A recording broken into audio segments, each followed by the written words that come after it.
ஓம் சாந்தி. பாபா நினைவிருக்கின்றதா? முரளி தேதி 11/12/24. मीठे बच्चे, बाप का मददगार बन इस आयन एज पहाड़ को गोल्डन एज बनाना।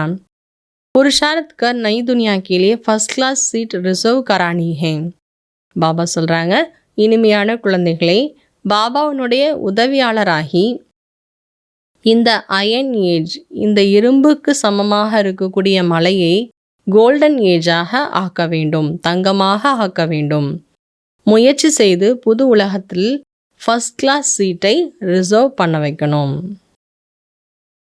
प्रश्न, बाबा की फर्ज अदाई क्या है? कौन सा फर्ज पूरा करने के लिए संगम पर बाबा को आना पड़ता है? கேள்வி, பாபாவுடைய கடமை என்ன? எப்பேற்பட்ட கடமையை முழுமையடைய செய்வதற்காக சங்கம் யுகத்தில் பாபா வரவேண்டி உள்ளது? उत्तर, बीमार और दुखी बच्चों को सुखी बनाना, माया के फंसे दे निकाल गहरे सुख देना, यही बाबा की फर्ज अदाई है जो संगम पर ही बाबा पूरी करते हैं. பாபா சொல்கிறாங்க, நோயாளிகள் மற்றும் துக்கமாக இருக்கக்கூடிய குழந்தைகளை சுகமாக ஆக்குவது, மாயா கிட்ட மாட்டிட்டு இருக்கக்கூடிய குழந்தைகளை விடுபட வைத்து சுகத்தை கொடுப்பது, இது பாபாவுடைய கடமையாக இருக்கின்றது. இதை பூர்த்தி செய்வதற்காக பாபா சங்கம் யுகத்தில் வருகின்றார்.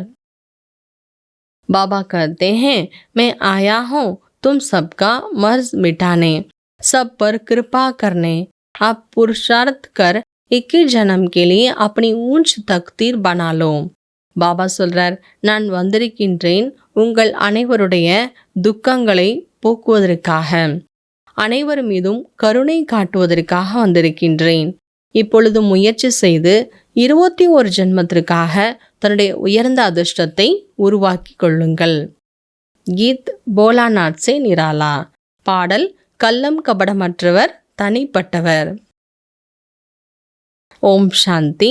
भोलानाथ शिव बाबा भगवान वाच ब्रह्मा मुख कमल से बाबा कहते हैं, ये वैरायटी भिन्न भिन्न धर्म का मनुष्य सृष्टि का जाड़ है ना. பாபா சொல்கிறாங்க, ஓம் சாந்தி. கள்ளம் கபடமற்ற சிவ் பகவானுடைய மகாவாக்கியம், பிரம்மாவுடைய கமல வாயின் மூலமாக சிவ் பகவானுடைய மகாவாக்கியம். பாபா சொல்கிறாங்க, இந்த உலகம் பலவிதமான பலதரப்பட்ட தர்மங்கள் இருக்கக்கூடிய மனித சிருஷ்டி மரம் இல்லையா?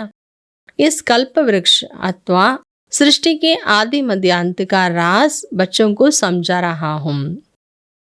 இந்த கல்ப விருட்சம், அதாவது சிருஷ்டியினுடைய 3 காலத்திற்கான ரகசியத்தை பாபா புரிய வைத்து கொண்டிருக்கின்றார். கீத் மே பி இன்கி மகிமா ஹே. பாடல்ல கூட பாபா பற்றிய மகிமை தான் இருந்தது. கள்ளம் கபடமற்றவர், தனிப்பட்டவர். शिव बाबा का जन्म यहाँ है. பாபா कहते मैं आया हूँ भारत में. शिव பாபாவுடைய ஜென்மா கூட இங்கே தான் நடக்குது. பாபா சொல்றார், நான் வந்திருக்கின்றேன், பாரத தேசத்தில் வந்திருக்கின்றேன். ஏ ஹே ஜகத் அம்பா ஜகத் பிதா, मदर और फादर कंट्री कहते हैं ना, பாரதவாசி யாத் भी करते तुम मात पिता. பாபா சொல்றாங்க, இவங்க ஜெகத் அம்பா மற்றும் ஜெகத் பிதா 2 பேர் இருக்கிறாங்க. எப்படி பாருங்க, மதர் கண்ட்ரி ஃபாதர் கண்ட்ரின்னு சொல்கிறீங்க இல்லையா? பாரதவாசிகள் கூட எப்படி நினைக்கிறாங்க, தாயும் நீயே தந்தையும் நீயே, உங்களுடைய வருகையில் தான் எங்களுக்கு சுகம் கிடைக்கும் என்று சொல்லப்பட்டிருக்கிறது. फिर जो जितना पुरुषार्थ करेंगे, जैसे बायोस्केप में जाते हैं, फर्स्ट क्लास का रिजर्वेशन कराते हैं ना. பாபா சொல்கிறாங்க, யார் எவ்வளோ முயற்சி செய்கிறாங்க அது தகுந்தாற் போல் அங்கே ஆஸ்தி கிடைக்குது. பாருங்க, சினிமா கூட போகிறாங்கன்னா ஃபர்ஸ்ட் கிளாஸ் சீட்லாம் ரிசர்வ் பண்ணுறாங்க இல்லையா? அதே போல் பாபா என்ன சொல்கிறாரு, சூரிய வம்சத்துலேயும் சரி சந்திர வம்சத்துலேயும் சரி சீட்டை ரிசர்வ் பண்ணுங்க. जितना जो फर्स्ट क्लास का रिजर्वेशन कराते हैं ना, पुरुषार्थ करें उतना पद पा सकते हैं. யார் எந்த அளவுக்கு முயற்சி பண்ணுறாங்களோ அவங்க அந்த அளவுக்கு பதவியை அடைய முடியும். ब्रह्मांड में तो आत्माएं अंडे मिसल रखती हैं, निराकार जाड़ भी दिखाया गया, हर एक का अपना अपना सेक्शन है. பாபா சொல்கிறாங்க, பரந்தாமத்தில் ஆத்மாக்கள் முட்டை வடிவத்தில் இருப்பாங்க. நிராகாரமான மரமாக பரந்தாமத்தில் ஆத்மாக்கள் இருக்கிறத காட்டப்பட்டிருக்கிறது. ஒவ்வொரு ஆத்மாக்களும் அவங்கவுங்க செக்ஷனில் தான் இருப்பாங்க. ஜாடுகா ஃபவுண்டேஷன் ஹே, பாபா சொன்னால் மரத்தினுடைய அஸ்திவாரம் கூட இருக்குது. இந்த கல்ப விருட்சத்தில் மரத்தினுடைய அஸ்திவாரமாக சூரிய வம்சத்தையும் சந்திர வம்சத்தையும் காட்டப்பட்டிருக்கிறது. பாபா कहते मैं तुम्हारा गुलाम हूँ, भक्ति मार्ग में तुम गाते आए हैं मैं गुलाम तेरा, अभी मैं तुम बच्चों की सेवा में आया हूँ. பாபா को निराकारी निराहंकारी गाया जाता है. பாபா சொல்ற, நான் உங்களுக்கு அடிமையாக இருக்கிறேன். பக்தி மார்க்கத்தில் கூட பாருங்க, நீங்கள் எப்படிலாம் பாடிட்டு வந்திருக்கீங்க, நான் உங்களுடைய அடிமை, நான் உங்களுடைய அடிமைன்னு பக்தியில் நாம தான் அப்படி பாடிட்டு வந்தோம். ஆனால் அந்த பக்தியினுடைய பலன் கொடுப்பதற்காக பாபா எப்போ வர்றாரோ அப்போ குழந்தைகளுக்கு சேவா பண்ணுறதுக்காக வந்திருக்கேன் அப்படிங்கிறார் பாபா. பாபா நிராகாரி நிராகங்காரின்னு சொல்லப்பட்டிருக்கிறது. பாபா कहते हैं मेरा फर्ज है तुम बच्चों को सदा सुखी बनाना.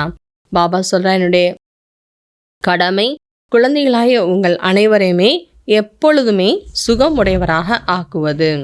अच्छा आज भोग है, ये है पियरगर और वो है ससुरगर. संगम पर मुलाकात होती है, कोई कोई इनको जादू समझते हैं. பாபா ने समझाया कि ये साक्षात्कार क्या है. பாபா சொல்ற, நல்லது, இன்று போக் நாள், அதாவது அப்பா வீடு மற்றும் மாமியார் வீடுன்னு சொல்லப்படுது இல்லையா. சங்கம் யுகத்தில் ஒரு சந்திப்புங்கிறது ஏற்படுது. போக் எடுத்துட்டு நம்ம மேலே போகிறோன்னா அங்கே பாபா சந்திக்கிறோம். அப்புறம் யாரெல்லாம் சந்திப்போம், அட்வான்ஸ் பார்ட்டி ஆத்மாக்கெல்லாம் வருவாங்க, மம்மா தீதி தாதிகள் பெஹன்ஜிஸ் எல்லாரையும் சந்திக்கிறோம். அப்போ அது ஒரு விதமான சந்திப்பு நடக்கிறது சங்கம் யுகத்தில். ஆனால் சிலர் என்ன சொல்கிறாங்க, மந்திரம் நினைக்கிறாங்க. பாபா புரிய வைக்கிறாரு, காட்சினா என்ன என்பதை பாபா புரிய வைக்கிறாரு. भक्ति मार्ग में कैसे साक्षात्कार होते हैं, इसमें संशय बुद्धि नहीं होना, ये रस्म रिवाज है.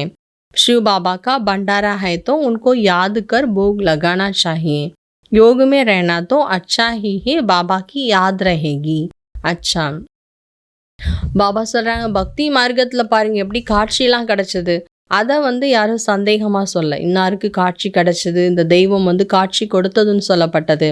அதே போல தான் பாபாவுக்கு நம்ம போக் வைக்கிறோன்னா அங்கே போய் சில காட்சிகளை பாபா காட்டுறாரு.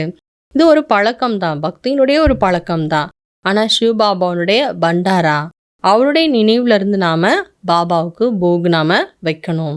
பாபா நினைவில் இருப்பதா ரொம்ப நல்லது. பாபாவுடைய நினைவில் இருக்க வேண்டும், நல்லது. தாரணா கேலிய முக்கிய சார், தாரணைக்காக முக்கியமான விஷயம். स्वयं को ब्रह्मा मुह वंशावली समझकर पक्का पवित्र ब्राह्मण बनना है, कभी अपने इस ब्राह्मण कुल का कलंकित नहीं करना है. தன்னை பிரம்மா முக வம்சாவளி என்று புரிந்து பக்கா பவித்திரமான பிராமணன் ஆக வேண்டும். ஒருபோதும் இந்த பிராமண குலத்திற்கு நாம் களங்கத்தை உருவாக்க கூடாது. செகண்ட் பாயிண்ட், बाप समान निराकारी निराहंकारी बन अपनी फर्ज अदाई पूरी करनी है, रूहानी सेवा पर तत्पर रहना है.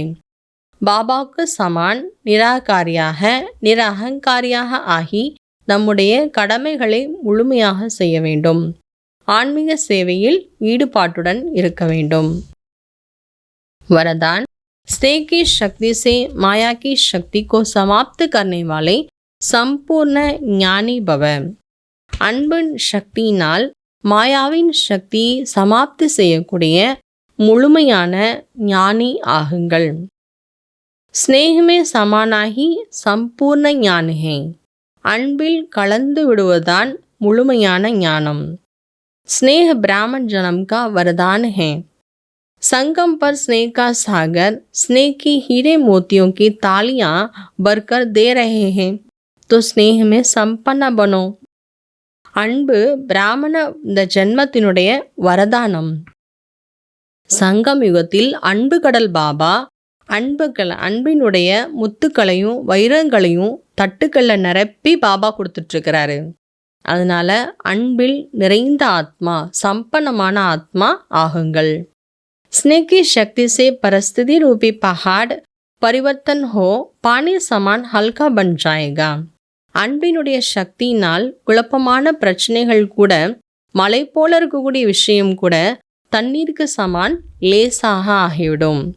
மாயா எப்படிப்பட்ட பயங்கரமான விக்ரால் ரூபத்தில் வந்தாலும் சரி, ஆனால் அது ராயல் ரூபமாக இருந்தாலும் சரி, ஆனால் நீங்கள் ஒரு செகண்டில் அன்பு கடலை போய் மூழ்குங்க. பாபா அன்பில் மூழ்கி பாபா நினச்சாலே போதும், நம்ம அன்பினுடைய சக்தியின் மூலமாக மாயாவினுடைய சக்தியை நாம் அழிக்க முடியும். ஸ்லோகன்: तन मन धन मन वाणी और कर्म से बाबा के कर्तव्य में सदा सहयोगी ही योगी है.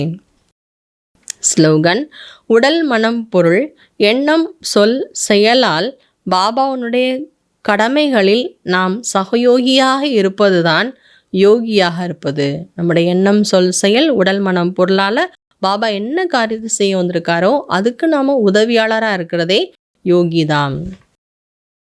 திருப்தி மணியாக இருப்பதற்காக இன்றைய நாளுக்கான பாபாவுடைய அவ்யக்த தூண்டுதல்: जो सेवा असंतुष्ट बनाए वो सेवा सेवा नहीं है. सेवा का अर्थ ही है मेवा देने वाली सेवा. अगर सेवा में असंतुष्टता है तो सेवा छोड़ दो, लेकिन संतुष्ट नहीं छोड़ो. பாபா சொல்கிறாங்க, சேவா என்றாலே நம்மை திருப்திப்படுத்துவதற்காகத்தான்.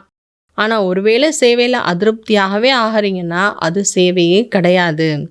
சேவையினுடைய அர்த்தமே என்ன? குஷியை கொடுக்கக்கூடியது. ஒருவேளை சேவா பண்ணி அதிருப்தி ஆகிறீங்கன்னா பாபா சொல்கிறாங்க, சேவையை கூட விட்டுடுங்க, ஆனால் திருப்தியை மட்டும் விட்டுடாதீங்க.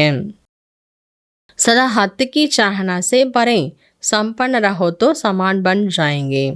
எப்பொழுதுமே எல்லைக்குட்பட்ட விருப்பங்கள்லேருந்து கடந்துருங்க, சம்பன்னமாக இருங்க, பாப் சமான் ஆகிவிடுவீர்கள். ஓம் சாந்தி.